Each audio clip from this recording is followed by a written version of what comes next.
Hi everyone, Tendril's in town. It's the first time Proclamation has shipped stuff up here, at least not kegs up here, in like almost 2 years. They used to send their bombers up here, but then they started canning and everything would sell out down by the brewery in Rhode Island. Last time I had this was almost 2 years ago, and that's when I think it was stronger. It was like 7.6, now it's just a straight 7%. This can is really fresh. It was canned, I guess, 9 days ago, maybe 10. I don't know what hops are in this beer. They don't really tell you. A really old description on Right Beer said that it was a mix of classic C hops and some newer varieties, which seems about right to me, but maybe it's changed since then. But I'm really excited to try it again. I remember really liking their beers, thinking that they were like really hoppy, but really clean and mild, easy to drink, not much bitterness, and that is a perfect clean haze, no chunks, nothing else, just a perfect glow on that beer.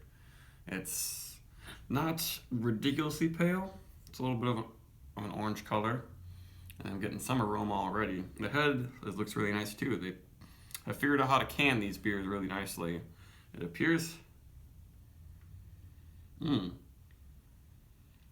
lot of melon mixed in with cotton candy, a little pepper, very juicy fruit. Smelling, yeah, it smells a lot like Wrigley's Juicy Fruit Gum to me. That's really nice. It has a lot of sweet candy, estery type aromas with really ripe cantaloupe, almost sort of berries going on in there. Maybe some very sweet lime, like key lime, Sprite type things going on. Pretty nice.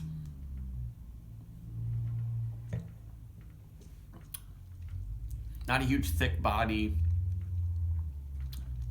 but a very nice clean finish. Extremely low bitterness, no chalky, unpleasantries. And it still finishes dry though. Though there's like barely anything drying it out.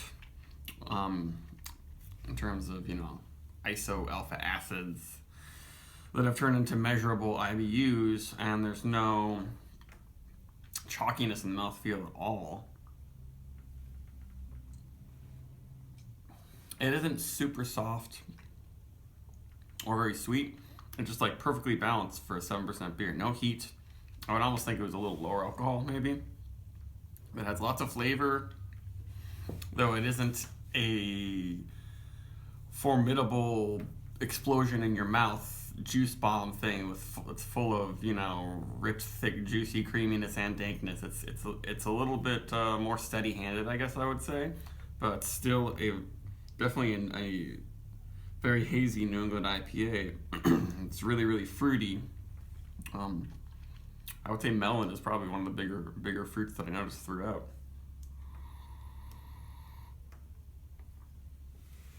And really refreshing too.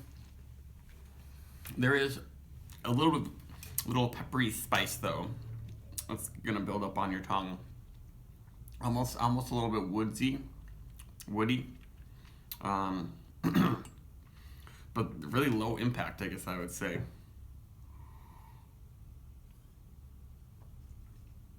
Again, other people might say crushable. It's a very good beer, and it wasn't too expensive. I guess it was comparable to a lot of other places, but not as much as New York City. Any IPAs, the New York City ones tend to be really expensive, like single cut. This is a great beer, and hopefully it's only more and more available, and I'll get more stuff from them so I can review them. I don't think it did a video review of this one. I think I may have done some Proclamation video reviews 2 years ago. I'll have to look at my archives because I've totally forgotten.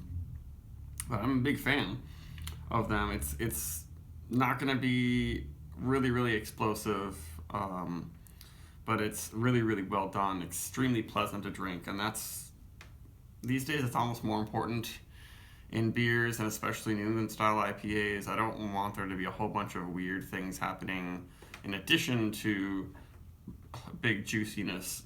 I don't need the big juiciness isn't what it's all about. It's about a beer that's like pleasant to drink in the long run and doesn't have a lot of weird like bitter pill flavors and off flavors and stuff. So I'd do probably 4.25 for this one.